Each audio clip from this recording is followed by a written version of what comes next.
Welcome to Justice Counts, the podcast that goes beyond the law to what's important to you. Equal justice for all is a guidepost for our nation, but how do we achieve that? Here are your hosts, writer-commentator Bob Gatty and novelist-attorney Mark M. Bello.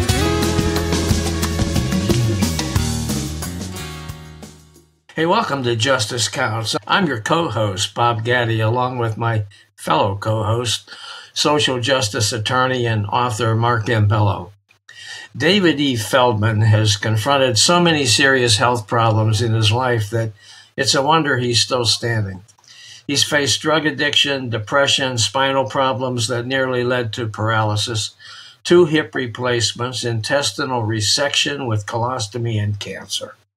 But instead, letting all of that beat him, what's Feldman done? He's written a bunch of books in which his characters overcome life's greatest hurdles. In fact, Feldman is the author of 8 books, including his 6th book, Dora Ellison Mystery Series, and standalone literary novel, The Neighborhood, which focuses on racism. And oh, by the way, Feldman's an accomplished working musician and artist.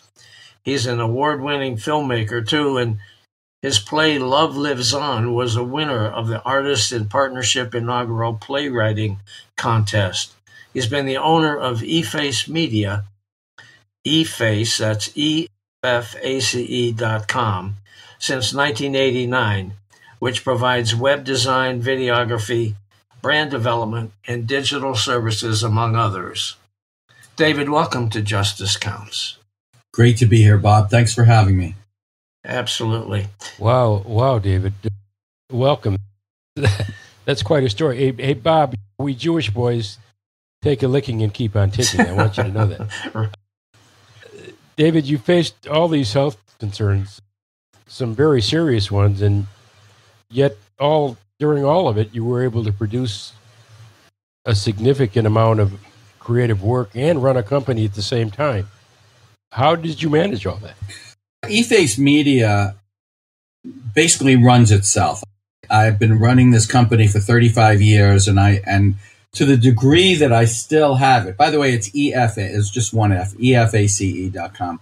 To the degree that I'm still running it, much of it runs itself. A lot of the work that I do nowadays is ghostwriting, so I write books for other people. And the way that I was able to write all these books while facing these health challenges was I had to. You know, if you squeeze an orange, you get orange juice. You squeeze me, you get art. My moaning and groaning comes out in novel form somehow, often mysteries, often with angry characters, many of whom suffer from similar challenges as those that I've been able to endure or even transcend. So these experiences found their way into your novels. Was that healing for you to do? Yeah, it is healing. It's more specifically, I would say it's cathartic. For much of my life, I was and occasionally still am pretty angry about things, various things, things in my own personal life, although not so much anymore, but things I see in society. You know, topics that Mark and I share as pet peeves, like bullying. And my main character in the mystery series, Dora Ellison, is someone who lived with trauma and grew up in a violent home, and she goes after bullies that she sees in her day-to-day life, that she sees in society. In book 1, she stumbles across a guy in the supermarket who is bullying his way onto the 10 items or less line with 15 items. And a kid points it out, and he bullies the kid. Dora does something about it, and she does that a lot. Early in each book, there's an instance of her running into a bully and doing something about it. She puts the bullies in their place. And later in each book, it's foreshadowing, because later in each book, she runs into the real bully, who is the villain or the villain's assassin. And she deals with them. Sometimes with traumatic results. If we encounter someone in real life and have a confrontation, especially a physical confrontation. I'm 66 years old. So I don't do that, but if I were to, there would probably be some sort of trauma I would suffer emotionally, probably physically also. And she does suffer trauma. In the book that I'm writing now, she's suffering from the trauma that she endured as she fought a real terror of a woman at the end of book 5. I'm writing book 6 now. Okay, I wanted to ask you, David, if the bullying thing was a personal experience with you that prompted you to include that in your novels. Yeah, bullying is a pet peeve of Dora's, and it's because she grew up around violence. I grew up around violence also, from various sources, but particularly in my neighborhood. Look, I think bullying is a part of most childhoods. Kids can be cruel, especially when you get into later elementary school or particularly middle school kids. I think really bully the heck out of each other.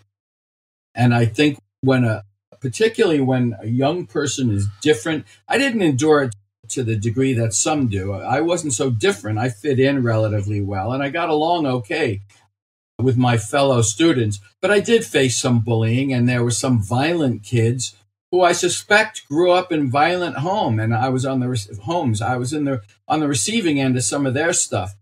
But I saw particularly kids who were different, kids who had special needs, kids who had physical challenges. My father had polio at 2, and he had to take a lot of crap in his life. So I think bullying is everywhere, whether it's children taking to task anyone who's different because maybe it makes them feel better, to very well-known people we see on the news where we see the strong giving what for to people who might not be so strong or might not have a voice or might not have the money or wherewithal that they have. We see it at all levels. Yeah. I was going to say, David, that it can be as simple as the big kid picking on the small kid.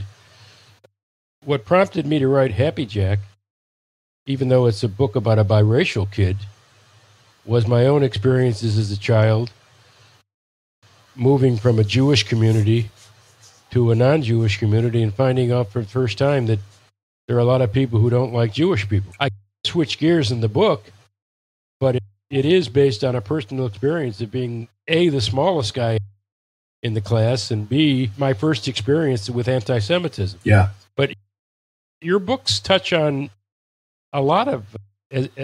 by the way, I want to confess to the audience that I have not read your books, although I'm going to make it a point to do so now. But what I understand from talking to Bob is that they touch on a lot of the issues that my books have been touching on. Today's issues like racism, bigotry, bullying, as you've already mentioned. Yeah. Gender issues, and in your case, the life of people with special needs. That's right. We've got a lot in common with our writing, but what do you see in today's society that causes you to write these types of novels? Yeah. I just want to backtrack for a second. When I was 6 years old, I grew up living next door to a school. And when I was 6 years old, there were kids, teenagers, 16, 17-year-olds, who played stickball against the school that I lived next door to. And one day I was walking in the schoolyard, playing in the schoolyard, and I was 6 years old. And a bunch of these stickball kids came over and asked me if I was Jewish. And I said yes. And they said, you go back in your house and don't come out until you're not Jewish anymore. And, and while that might sound a little amusing, and I know Bob's reaction is more from horror than anything else, I didn't go to school for a few days. I was terrified. What I see in society is people, particularly well-known people in the news and in politics, where our differences were much more I don't know if congenial is the right word, but at least relatively courteous in the years that we grew up. Republicans and Democrats and independents were relatively courteous. I mean, and I'm speaking not so much about the civil rights years when marching in Selma and so forth. In the halls of Congress, people were relatively courteous with each other. And nowadays, we're seeing not only discourtesy, but outright bullying and fomenting bullying on the part of the audience of many of these public servants. And I think it's just awful. And they do this to grandstand, and they do this to make themselves feel like big shots. I guess they do it ultimately to get reelected and to, I just think there's a level of crazy that wasn't there before. And I struggle to come up with a rationale because I don't think there is a rationale. I think that there's a level of crazy in the air that just, yeah, it was in the air before, but it wasn't so prevalent in the halls of Congress. And we saw it more in, I think, police stations than anywhere else in years past. Yeah, there's a boldness today. There used to be dirty little secrets, and nothing's secret anymore. They just go at each other. There's no civility at all.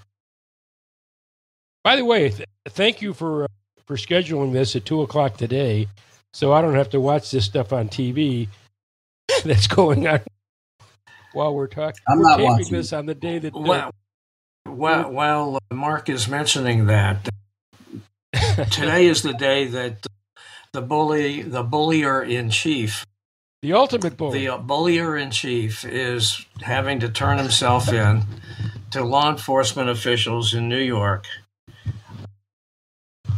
to face his indictment dealing with the Stormy Daniels case. His first indictment. His first indictment, and there will be more coming. More serious indictments, I presume, coming. And so it's really appropriate that we're talking about this topic today while that's going on. Because I don't think Donald Trump has been the fomenter of bullying over the last several years. Bullying in chief says it all. He's essentially made this okay for a lot of people who have kept it quiet and stayed behind the scenes. And all of a sudden, he's emboldened all of these bigots and racists and anti-Semites to come out of the woodwork and make their feelings public. Right. Today in society, we've got all these divisions that have occurred and have been worsened over the last few years, as I think, as a result of the Trump presidency. I think it probably started before that with people that were ticked off that we had an African-American president prior to Trump. And there was a reaction to that, but he took advantage of that. And he sure did. And so now we're facing, a situation where we have all this hateful rhetoric and on social media and even in interpersonal relationships. Those are things that concern you as well, David? Very much. Very much. I think that there have been bullies at, I hesitate to call it the top of the food chain because it's really the bottom in a way, because they're bottom feeders. But at the top of the food chain in many countries and probably here too in history, but because of media, the 24-hour news cycle and the degree to which we have freedom of speech and freedom of the press, we hear about them more. Information flows here the way it doesn't do in many other places. I suspect Putin's a real nasty son of a bitch of a bully. who really few people dare to speak up to, people like Navalny aside. And I'm sure that Erdogan and other people around the world who are in charge are bullies too, but we don't see it.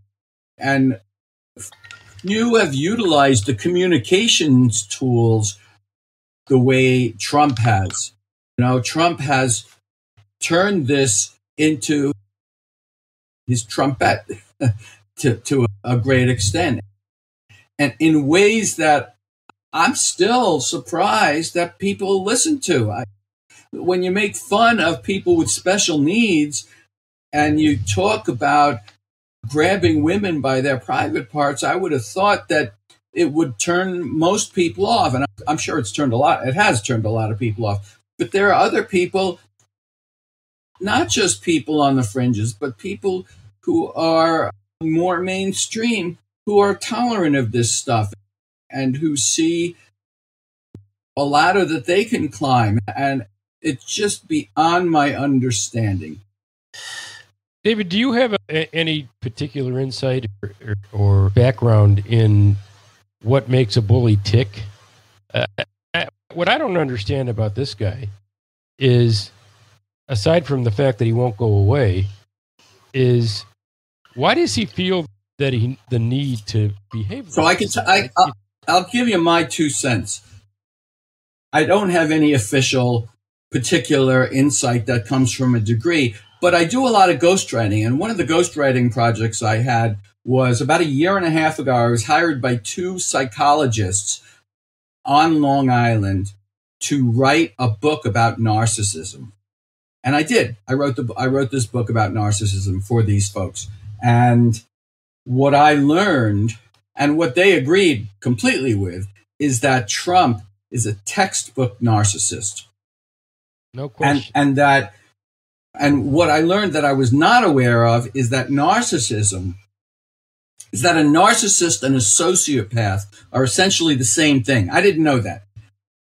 I don't know what I thought, but my understanding is that narcissists have an ingrained psychological need for attention and to be served, for others to be servile to them, and to be the center of everyone's world.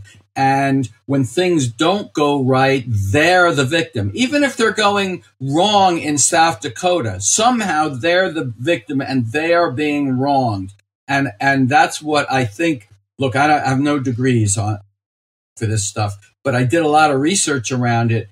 And it certainly seems to fit him that when something goes wrong over there, he will talk about it being part and parcel of the election being stolen. And it's something that has nothing to do with the election. It could be a traffic light breaks down in Maine, and yet it's all about his election being stolen, which is just crazy, literally crazy. And yet I'm astonished at him, but I can see that he's in a very real sense a sick man. What I'm really astonished about is the number of people, and my son reminds me when I get upset, he says, "Dad, a lot of the people that support him are perfectly good people." And I have found that much of that is true. I've run into people who, if we stay off the subject, we get along just fine. And I'm just astonished to find out that, these folks support Trump. How could it be? Yeah. I have a lot of friends here in Florida that support him for financial reasons. They got huge tax breaks from his presidency, and they're quite wealthy.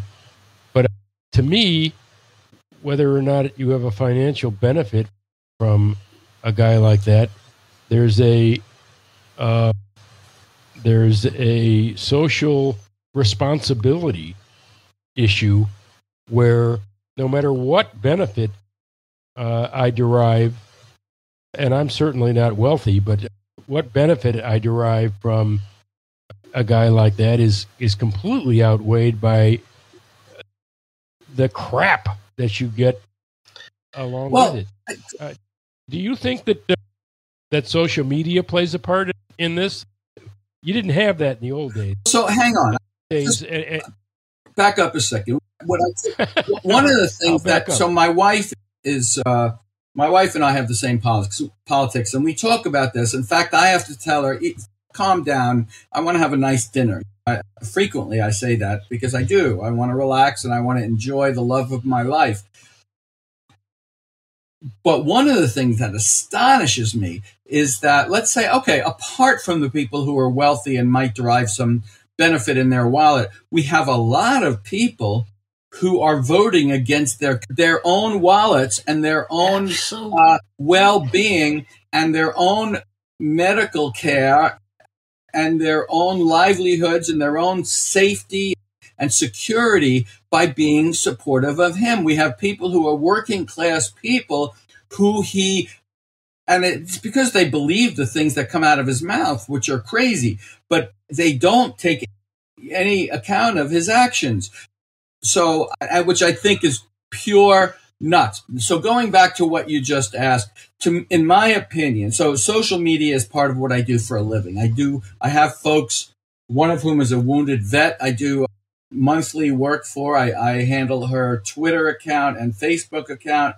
I have someone who manufactures lighting. He's done lighting for the Pantages Theater and just major lighting.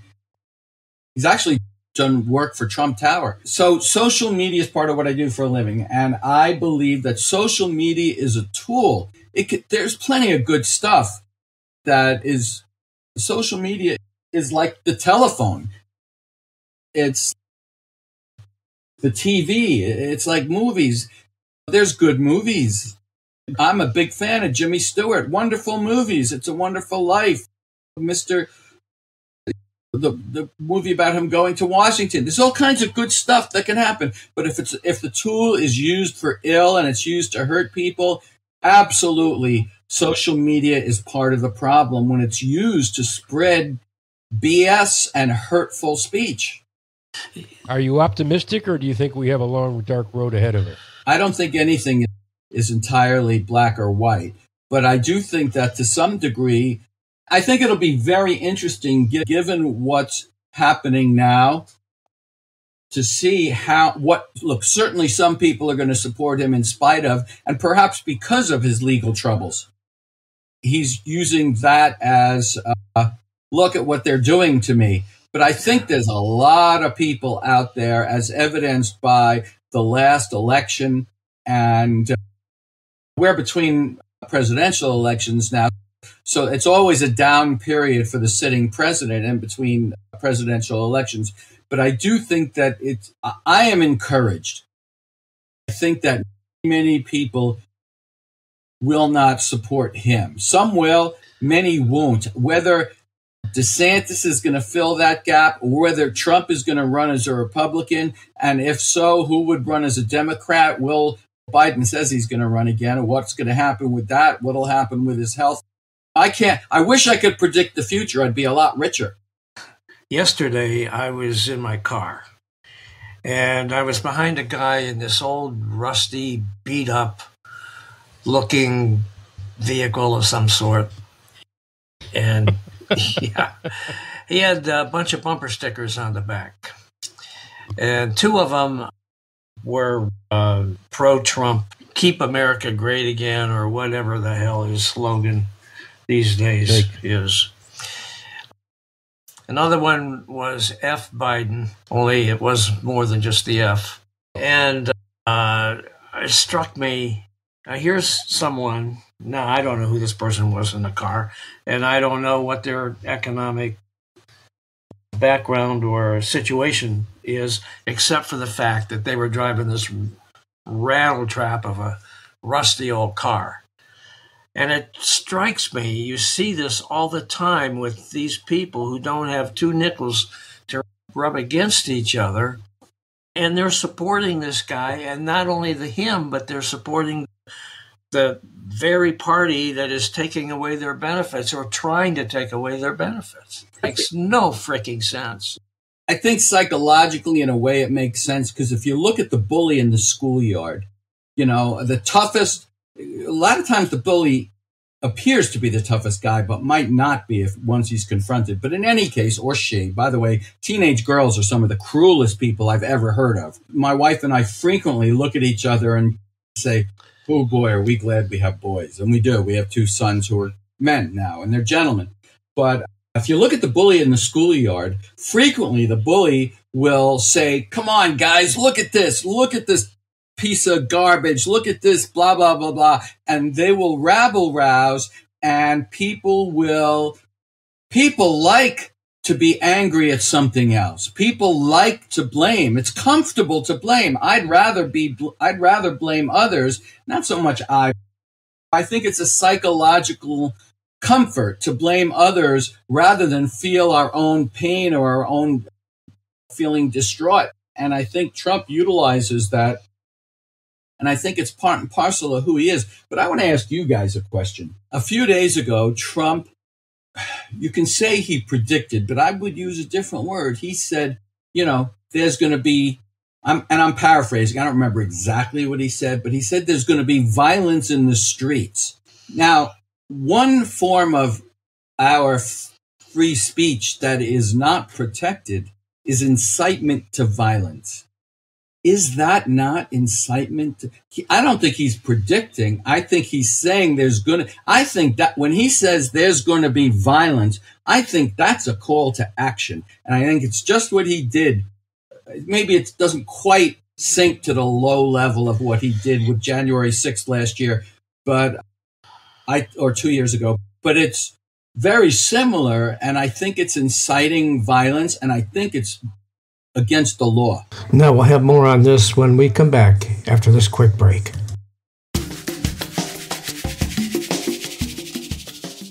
Frankly, as a lawyer, there's a lot of it has been made about today's arrest and his appearance in court. Yeah, his indictment today. He's already been indicted. This is they're unsealing the charges. This is him turning himself in. But be that as it may, there's a lot of talk about this being the weakest case. And what I've said and written in the articles that I've done about this issue is that you have to look at him in a sea of bad conduct for over 35 years. Yeah. And maybe he's finally getting his comeuppance, maybe he's not. But to your point, the worst thing he's done, and the thing he ought to be held accountable for, charged and convicted of, is inspiring an insurrection. That's right. And he obviously hasn't learned. And he obviously hasn't learned his lesson, because he's doing it again today, as you point out. He keeps trying to do the same thing over and over again.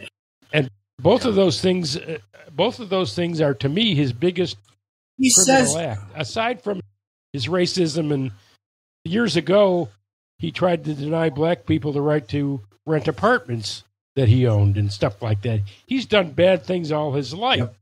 But these two things, the incitement to violence, both on January 6th and today, tell you all you need to know about this. He claims that he could, I'm sorry to interrupt you, Bob, but he claims to be able to shoot someone in the street and he will not be convicted. And you know what? He's right. He's right. These are things that he should be imprisoned for. And it's not going to, maybe it'll happen now. I don't know. But it hasn't happened to date, and it should have happened a long time ago. Okay. Good people on both sides. By the way, it's an aside apart from this. You write legal thrillers, and you're a lawyer. And I have to tell you, I write mysteries, and I've stayed out of the legal end of it because I'm not a lawyer. And I do not write very much about what happens in court, what they're charged with. I write a little bit. I've got a whole bunch of books that are marketed to mystery writers about that sort of thing, and about police science, and about MOs and weapons and all kinds of things like that. But I stay out of, it's enough that I'm not a cop. A lot of mystery writers are former cops. and they know about that. But I'm neither a cop nor a lawyer. But what I will say, because the people who will come forward, just as the people who come forward to say I'm not playing a song at my gigs tend to be musicians, the people who come forward to say I'm getting something wrong in my mysteries tend to be cops or lawyers. And my answer to them is this: I write fiction. So I make everything up. I do the best I can to research, but I have to say big props to you that as a lawyer, you have the background and the education to write with knowledge about criminalities and legal thrillers. I'll say, as a lawyer, I say the same thing. Yeah, wait a minute. I want to say something about Mark. Mark is a lawyer. That's true. But Mark is also one hell of a writer. And his novels grip you and hold you. And they're well worth taking a look at. And that's all you're getting off of me today, Mark. That's it. We'll write one together. Sure. I'll handle the legal end. Okay. I'll handle the legal end. That's the short stick, though, I'm afraid, because it's not the fun part. Hey, what's ahead for you, David? What's going on? What's coming up? I put out book 5 of, it's a 6-book series so far, because I have a prequel that I give away on my website, David E. Feldman, and the E is important, davidefeldman.com. There's other David Feldmans out there who write. I am 100 pages into book 6, which will be called A Divisive Storm, and which has a lot to do with racism and some of the nutty ideas that people nowadays believe that are spread via social media and other various platforms. I'm also writing a book that's essentially about my father. It's called Percival, which was not my father's name, but he used to tell us stories about a duck when we were little called Percival the Duck Who Waddled When He Walked. And so my brother thinks it's hilarious. I'm writing a book called Percival, and it's about a guy who overcomes having polio at the age of 2 and being treated very badly by society. There wasn't any of this physical challenge stuff back then. You were a cripple, and that's what people called my father. In fact, his father-in-law, my grandfather, my mother's father, tried to pay him off to get away from his daughter, who was dating a crippled musician, which was 2 strikes against her. They eloped as it happened. But so that's what I'm doing. I'm having a great time writing my books and playing my gigs, and it's all gravy. And I have 2 reasonably good hips. Today's a good day. Excellent. The new book, the one that you're 100 pages in. By the way, most authors would say I'm X number of words in. I'm struck by the fact that you said pages. I like that. Everybody asks me, how many words have you written? What? And I'm the same way as you. I'm the same way as you. I say I've written 100 pages. Is this a Dora Ellison book? It is. All my mysteries are Dora Ellison books, although I will I already have Dora and her significant other and partner in crime, or in solving crime, in chasing crime, is named Missy Winters, who's a librarian. And she is they're both the brains, but Dora is a martial arts expert. She's a savant at martial arts, whereas Missy is a librarian, and she figures stuff out by researching it. And when Dora says, how do you figure that stuff out? Missy says, I'm a librarian. And that's what my master's is library science. This book has a lot to do with racism. Talk to me about Dora. What makes her tick? And by the way, is it difficult for a male to write with a female? That's a great question. So I write about a female protagonist who happens to be lesbian and happens to be relatively young. Why am I, a 60-year-old white straight guy, writing about someone who was like different in just about every way? We're about the same height. That's one thing. The answer is, I don't know. She showed up and she told me to write about her, and that's what I'm doing. These things just come out of me. Dora is 5'8". She was in love with her, 145 pounds, all muscle. She's not conventionally beautiful. She worked as a garbage collector at the beginning of book 1 in the town of Beach City, which is based on my city, Long Beach, New York.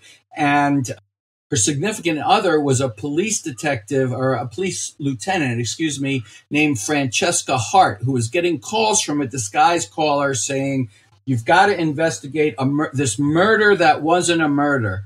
And that is the opening scene of the book, is that a teenage couple is in bed doing what teenage couples do, and the girl's head gets slammed against the headboard and she dies. Well, flash forward, this caller says this murder that wasn't a murder is at the root of a wave of local corruption that has overwhelmed the town. And Dora doesn't know what she's talking about. What corruption? Well, we see person after person getting abused by the town. The things that the town controls, like garbage collection, sewage disposal, parking tickets, people who are on the outs with the town find themselves getting all these parking tickets. Their taxes go up. Their garbage isn't collected. Their sewage lines break.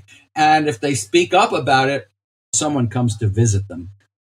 A very nasty fellow comes to visit them. And this all had to do with the murder that wasn't a murder. So Dora, something happens to Franny when she investigates, when Francesca Hart. When Lieutenant Hart investigates, something happens to her. And Dora steps in and becomes a reluctant detective. And that's how her career begins. She's Jewish, by the way, and she's somewhat observant. And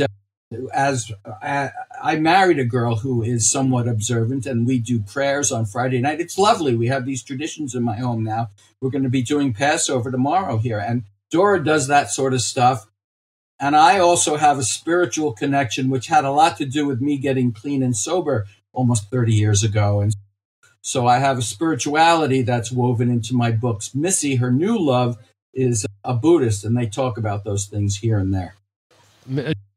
Just to make it clear to our audience, the book you were just talking about is the new book or the first book? So the book, thank you for the clarification. The book that I was referencing in the murder that wasn't a murder and the corruption and so forth was called Not Today, and that's book 1. It's the only one that doesn't have Storm in the title. Yeah, that's the genesis, really, of the character, how she came to be a detective.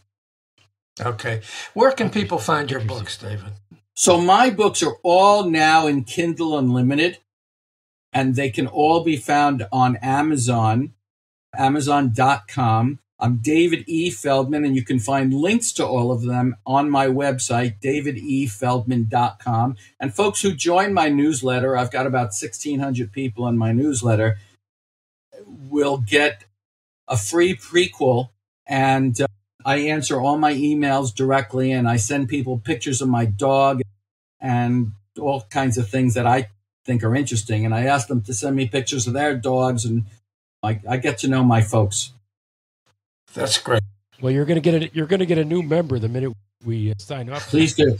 By the way, I want to ask you. We have some time, and I want to ask you a question. We had a very interesting podcast yesterday that's going to be streamed pretty soon, but a lot of the discussion, because both of these guests were from South Florida, a lot of the discussion centered on DeSantis and book banning in Florida. I'm wondering what your feelings are about the First Amendment and book banning. And one of the things that I said tongue in cheek yesterday was that my crowning glory would be that DeSantis banned one of my books. That would be like, what an honor. But I wonder how you feel about that. Yeah, all publicity is good publicity. So the way I feel about that, I try hard. I explained this to Bob last time. I try hard to be politically even-handed. I have very definite politics, but because I want Republicans to buy my books, I want conservatives to buy my books, I want Trump people to buy my books, and they can write me nasty letters if they want. But I try not to be overtly political. However, I believe that so to me, the definition of woke is compassionate. That's what woke means to me. It means compassionate. And I think they've successfully hijacked the term.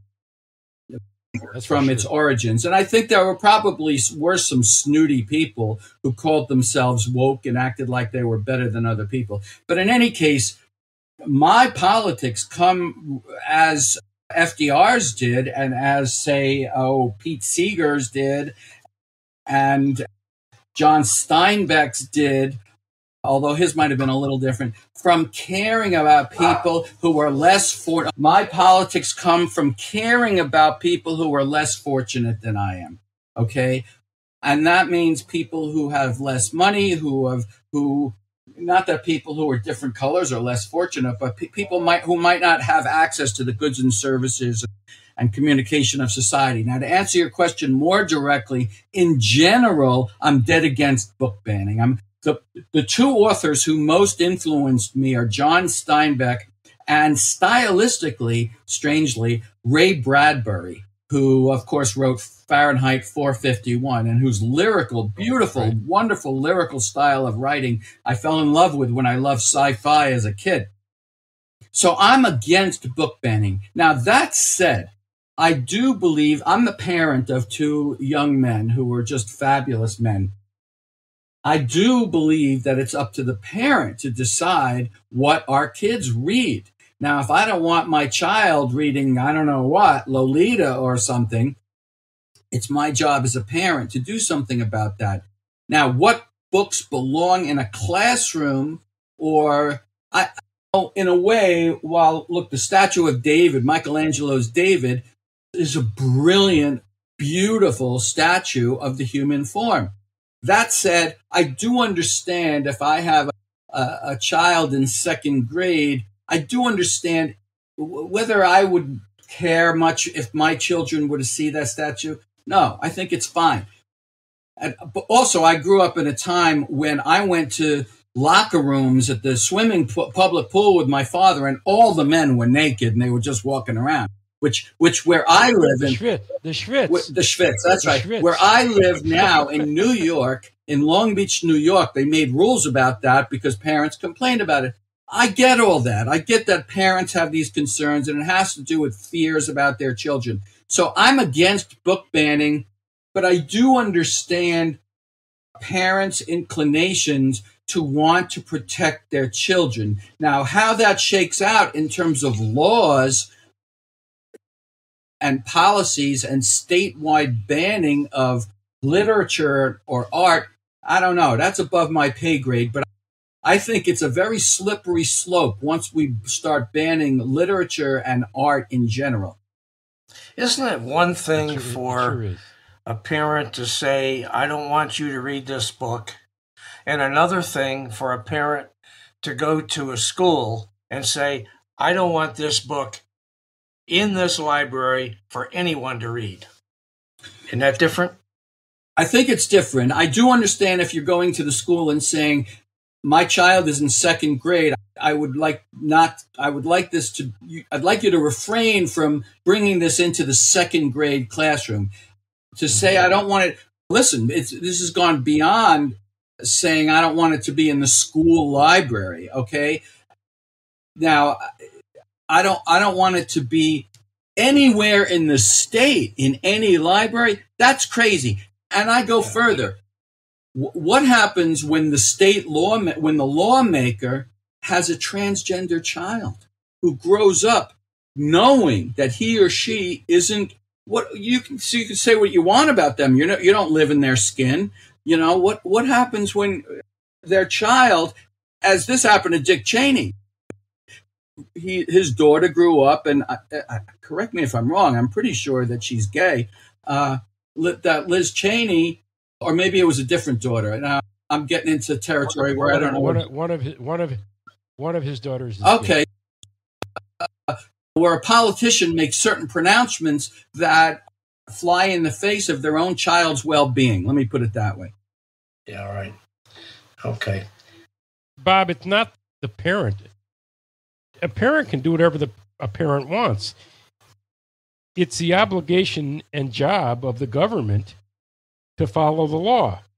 And we have a First Amendment in this country, and the First Amendment prevents the kinds of stuff we're talking about, other than what David is talking about, which is decency, and whether decency applies to a certain book as it relates to whether a certain age group can read it. And I agree with David. I'm all for restricting a second grader from reading some kind of violent book or overtly sexual book. I understand that, and I agree with that. The problem here is that the government is taking over the role of the parent and telling all parents that their kids can't read. And the thing that really offends me is banning LGBTQ stuff, which is, these are people, are human beings. And I thought we had really emerged from the era of banning this sort of stuff into an era of Dick Cheney letting his daughters speak more about what should be done in the public's interest than he does. He's kept his mouth shut about that kind of thing. Okay. All right. Guys, thank you so much. I appreciate it. David, great conversation. And the original Lean to the Left episode that we did the other day is going to be streaming in the next week or so, and I'll let you know when that happens. And Mark, thanks for coming on this one. And my pleasure. Thanks for having me as usual. Pleasure speaking with you, Mark, and Bob, of course. And you, David. And you, David. You'll have a new subscriber today. Hey guys, thanks everyone for listening to this. If you haven't done so already, please check out Mark Bello's Ripped from the Headlines legal thrillers. They're all available online at Amazon and other major online booksellers. Mark has quite the hero in attorney Zachary Blake, who fights for justice on all fronts. His books are Betrayal of Faith, Betrayal of Justice, Betrayal in Blue, Betrayal in Black, Betrayal High, Supreme Betrayal, Betrayal at the Border, You Have the Right to Remain Silent, and his latest, The Final Steps, a Harbor Springs cozy legal mystery. Also, he's written a wonderful children's book about bullying, which we just mentioned a little while ago. It's called Happy Jack, Sad Jack. For more information, just check markmbello.com. Now, until next time, this is Bob Gatty for Mark Bello signing off from Justice Counts.